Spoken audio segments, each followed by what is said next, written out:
Vamos lá, vamos refletir um pouquinho.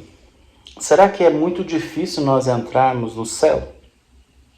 Gostaria de ler com vocês Efésios capítulo 2, versículos 8 e 9, onde nós lemos o seguinte: porque pela graça vocês são salvos mediante a fé. Isso não vem de vocês, é dom de Deus, não de obras, para que ninguém se glorie.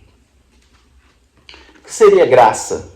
Se nós somos salvos pela graça por meio da fé em nosso Senhor Jesus Cristo. Vamos supor que você está na sua casa e entra um ladrão. Esse ladrão te aborda, está te ameaçando, e alguém consegue ver e chamar a polícia. A polícia chega e dá um tiro nesse ladrão. Quando você vê que a polícia vai atirar, você pula na frente desse ladrão, toma o tiro no lugar dele e morre. Isso é graça. Você morreu no lugar do outro. Você morreu sendo que o outro estava te prejudicando, te ameaçando, te fazendo mal. Graça é quando nós não merecemos alguma coisa e mesmo assim nós recebemos sem custo. Isso é graça. Favor imerecido quando há demérito de quem recebe. Agora, vamos supor que você é um guarda-costa. E aí, a pessoa que você está recebendo para proteger, ela é ameaçada de morte, alguém dá um tiro nela e você se joga na frente. E você se jogou na frente, você tomou o tiro no lugar dessa pessoa. Isso não é graça. Por quê? Porque é salário, é tua obrigação. Você assinou um contrato onde a sua vida seria dada para defender ou para proteger a vida do outro. Aí é salário. E Paulo nos diz assim, que quando você consegue pagar alguma coisa, é salário, não é graça. Pois a graça só é graça se você não pagar, se for de graça mesmo. Então esse negócio, eu recebi uma graça e vou subir a escada, sei lá, da Aparecida do Norte de joelho. Não faz o menor sentido. Porque graça não é para ser paga. Graça é um favor imerecido quando há demérito de quem a recebe. Agora, se você recebe um salário,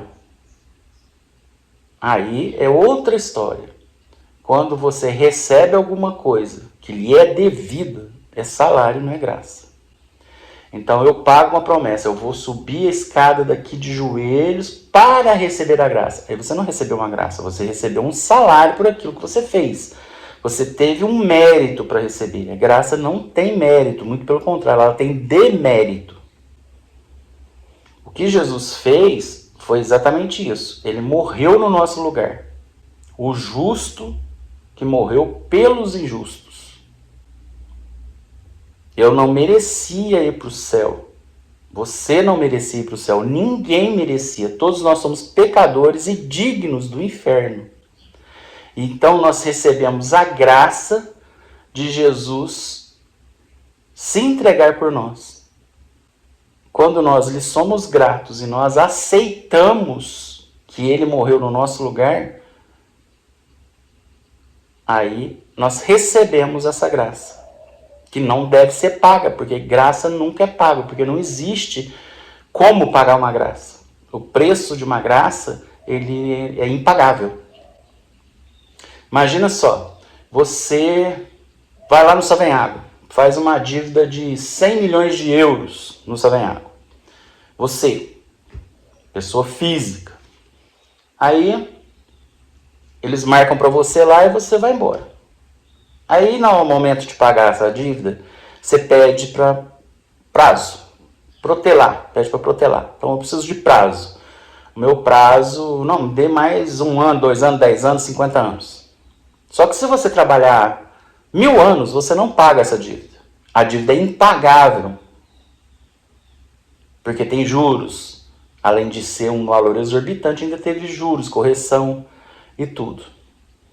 Tá. Aí o dono o filho do dono do supermercado, chega o pai dele e fala assim, ó, a dívida vou colocar a dívida do Cláudio aqui, quanto que é? Aí o pai dele diz e fala assim, ó, tá aqui, ó, faz um cheque, entrega, tá pago a dívida dele. Eu quero pagar no lugar dele. Aí você não aceita.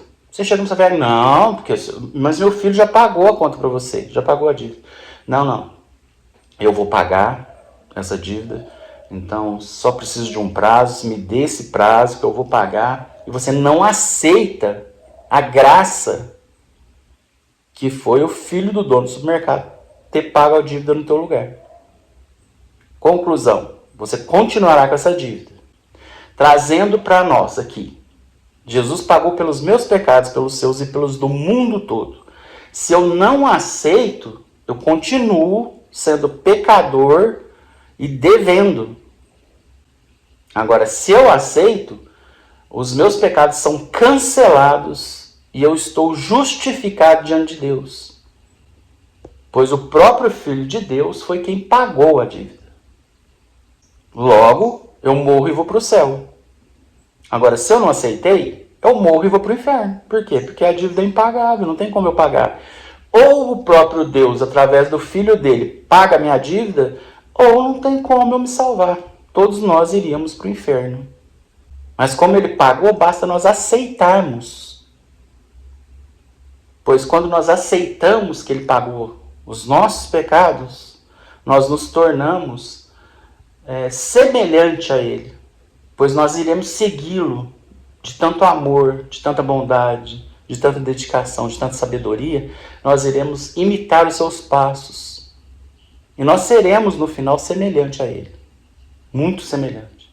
Pois Jesus é o primeiro entre muitos irmãos.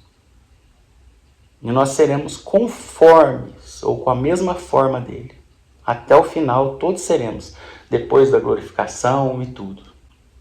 Então é assim, no momento da nossa morte, se nós aceitamos que os nossos pecados foram pagos pelo nosso Salvador, aceitamos Jesus nos representar diante de Deus, assim como nós aceitamos que o Ayrton Senna ganhou o prêmio mundial em nome do Brasil. Então ele ganhou, quem ganhou? Foi o Brasil. Jesus se sacrificou pelos pecadores. Eu sou um deles, um dos principais pecadores, que eu peco pra caramba. Então ele me representa diante de Deus. Então beleza, eu vou pro céu. Eu não aceito, eu vou pro inferno. Simples é entender isso. Então morreu, céu. Morreu, inferno. Quem vai pro céu? Os que creram em Cristo. Quem vai pro inferno? Os que não creram em Cristo. Depois, ficamos conscientes no céu. Não tem ninguém inconsciente. Parábola do rico e do Lázaro. Um foi para o seio de Abraão, que foi Lázaro, e o rico foi para o inferno. Eles estavam conversando. Tem a conversa de Abraão, tem a conversa do Lázaro, tem a conversa do rico. No Monte da Transfiguração, aparece Moisés e Elias. Elias foi arrebatado, ele não morreu, mas Moisés morreu. Estão conscientes e conversando. No livro do Apocalipse, os santos estão conversando, queimando incenso, que são as orações dos santos mesmo, clamando, falando, Senhor, até quando não vingarás o nosso sangue dos que habitam na terra? Nós fomos perseguidos na grande tribulação, fomos torturados, fomos mortos injustamente.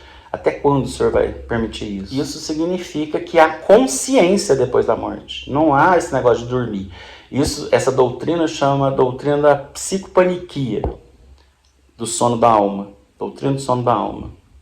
Mas os cristãos, a maioria dos cristãos não creem nisso. No dia do juízo final, significa que Jesus volta com os cristãos, ressuscitam, os cristãos que vieram com ele, unem a seus corpos, ressuscitam e vão para o juízo final. O juízo final é para determinar as recompensas que as pessoas terão.